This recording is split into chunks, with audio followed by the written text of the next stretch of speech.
Fala galera do segundo ano, tudo bem? Maravilha! Iniciemos então os estudos com relação à pressão máxima de vapor, pessoal. Tá? É um conteúdo absolutamente necessário para a gente entender as propriedades coligativas. Muito bem! Então vamos lá.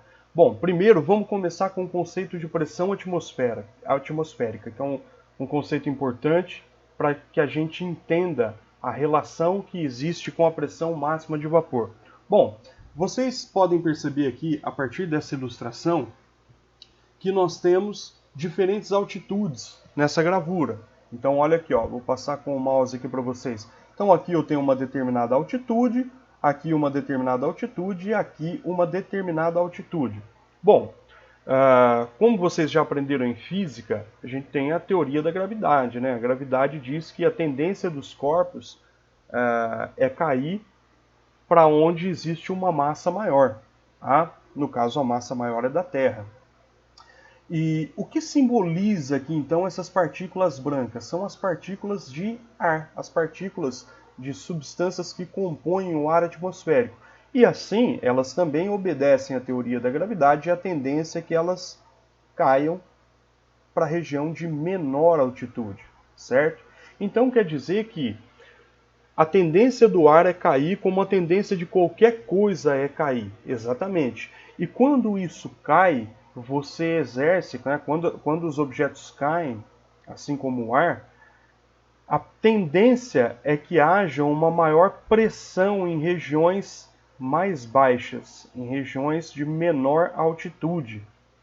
Então quer dizer que existe uma pressão, essa pressão ela é garantida pela variável força em uma determinada superfície, uma determinada área. Então, se a gente analisar esse quadro, significa que a maior força das partículas será numa região de menor altitude. Então quer dizer que a maior pressão ela vai acontecer aonde há uma área em que essas partículas vão se aglomerar, né? Vão ter uma maior concentração dessas partículas. Então, assim como vocês podem notar aqui, se a gente analisar, olha aqui, ó, a concentração das partículas aqui, nessa região aqui, ó, ela é uma concentração onde as partículas estão ligeiramente afastadas. Então quer dizer que o ar é rarefeito nessa região.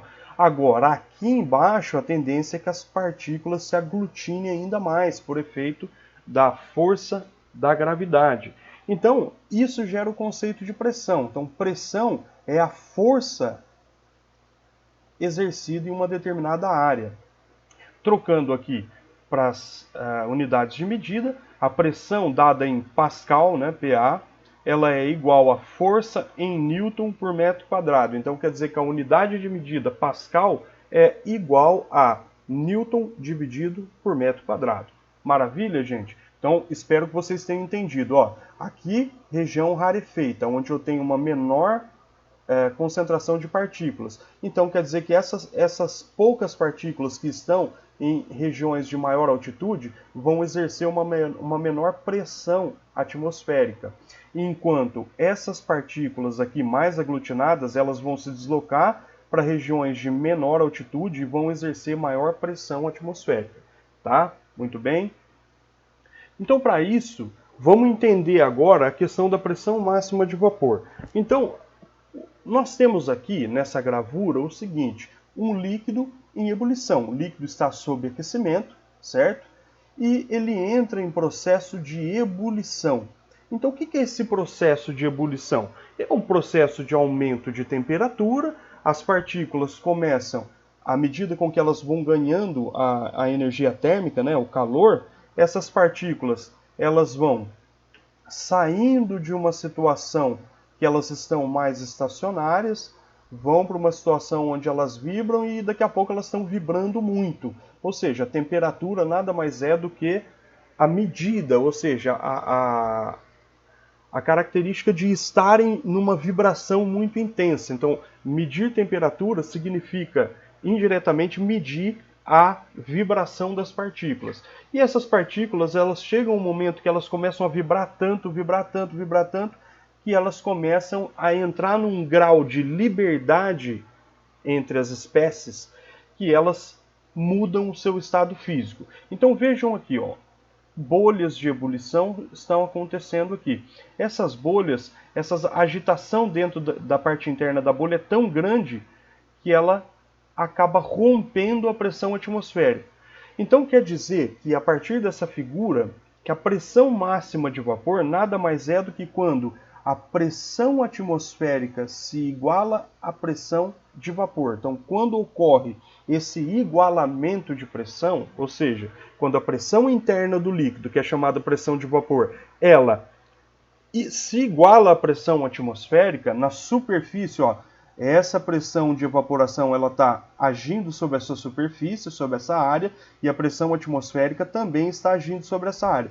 Quando essas pressões se igualam, nós temos o ponto de ebulição, que é onde eu coloco um termômetro no momento em que as pressões estão igualadas e obtenho ali uma determinada temperatura em que esse igualamento dessas pressões ocorre.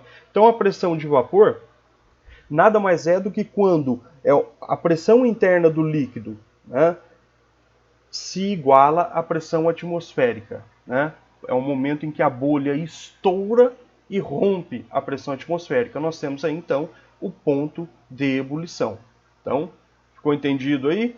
Pressão atmosférica, que é essa daqui, agindo sobre a superfície do líquido, e se iguala à pressão de vapor, que a pressão de vapor ela vai aumentando à medida que você vai fornecendo energia térmica. Chega um momento que essas duas energias se igualam, e quando elas se igualam, nós temos o ponto de ebulição. Bom, para ter uma ideia aqui, ó, da relação de altitude com temperatura, vejamos, ó, Rio de Janeiro. Rio de Janeiro está na altitude zero, ou seja, em nível do mar, né? 0 metros acima do nível do mar. Então ela está em nível do mar. A temperatura de ebulição da água é de 100 graus Celsius. Note que em nível do mar, a quantidade de partículas que existem é muito grande. A cidade de São Paulo, por exemplo, está a 750 metros acima do nível do mar. Então quer dizer que a pressão atmosférica em São Paulo é menor comparada ao Rio de Janeiro. Então a água ela vai evaporar a 97 graus Celsius aproximadamente. Campos do Jordão já está a 1.628 metros acima do nível do mar. Então quer dizer que lá o ar já começa a perder uma certa densidade, ou seja, as partículas já não estão tão mais aglutinadas. Então, em 1.628 metros de altitude, 95 graus Celsius, a água ela ebule. A cidade do México, 2.240 metros acima do nível do mar, a água ferve a 92. La Paz, 3.600 metros acima do nível do mar, 88 graus.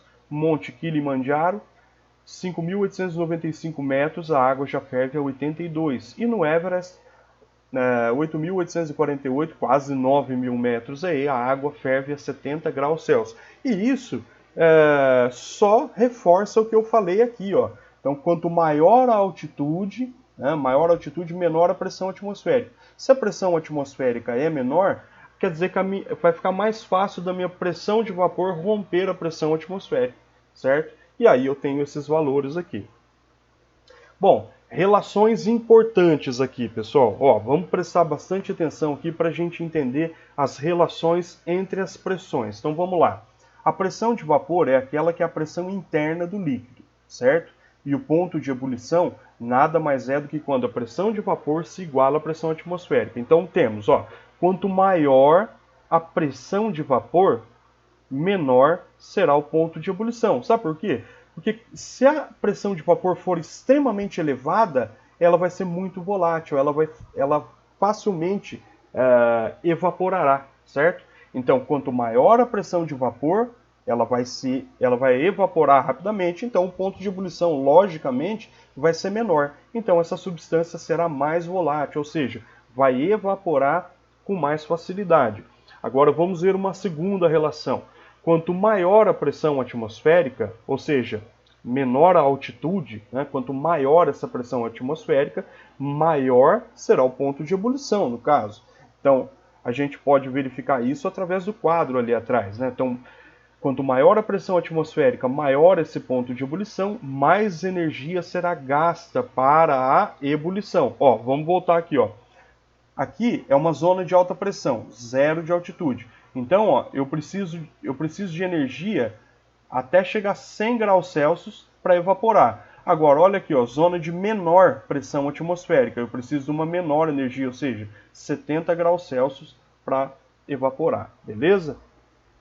E por fim, quanto maior a pressão atmosférica, maior a pressão de vapor.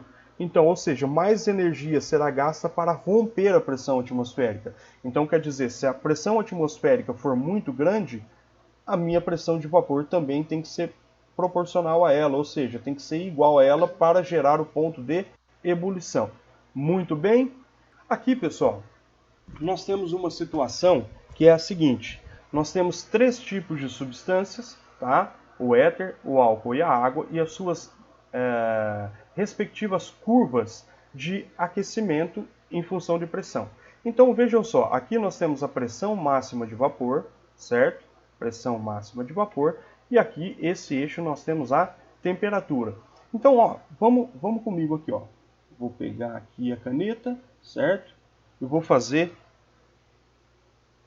um comparativo. Então, nós temos essa pressão aqui, ó. Ó, vamos comigo, ó. Essa pressão aqui. Então, nesta pressão aqui, ó, qual evapora mais rápido? É só você puxar aqui, ó, no ponto de intersecção, certo? Ah, o éter evapora mais rápido. Por quê? Em temperatura menor, ó. Olha aqui, ó. E em segundo lugar nós temos o etanol, ó, uma temperatura ligeiramente maior, certo? E por fim, a água, olha aqui, ó.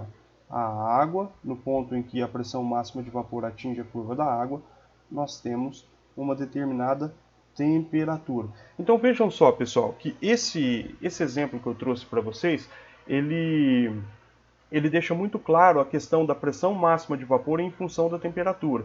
Então quer dizer que, suponhamos que a pressão máxima de vapor aqui em milímetros de mercúrio seja 760 milímetros de mercúrio, ou seja, 1 atmosfera, né? 1 atm, que é a unidade de medida, ou 760 milímetros de mercúrio. Nessa altitude, ou seja, em nível do mar, o éter vai evaporar primeiro, depois o etanol e depois a água. Então o éter aqui aproximadamente 37 graus, deixa eu colocar aqui, ó, 37 graus Celsius, né, a temperatura. Aqui o álcool em torno de 78,5 mais ou menos graus Celsius e a água aqui a 100 graus Celsius. Então quer dizer que qual é a maior pressão de vapor aqui? Não, as pressões de vapor são iguais. Iguais assim, 760 milímetros de mercúrio. A questão aqui é que nesta pressão máxima de vapor, nós temos um menor ponto de ebulição para o éter, um ponto intermediário para o álcool e um ponto maior para a água. Então quer dizer que a pressão interna do éter acaba sendo maior. A pressão do álcool intermediária e a pressão de vapor da água é a mais baixa. Então aqui a maior pressão, aqui a pressão interna intermediária e aqui a pressão superior. Agora, por quê? Por que que isso ocorre? Ocorre porque as ligações entre uma molécula de éter e outra é uma interação fraca. As interações de uma molécula de álcool com outra é uma interação ligeiramente mais forte. E aqui na água, a interação de uma molécula com a água já é uma interação um pouco mais elevada para a gente poder ter esses resultados experimentais, certo? Então o álcool e a água realizam ligação de hidrogênio, por isso tem uma temperatura de ebulição muito maior do que a do éter, tá? Beleza, gente? Então fica assim, vocês podem fazer os exercícios do módulo 11 e aguardo vocês o mais breve possível para tirar dúvidas, tá bom? Um grande abraço a todos e muito obrigado.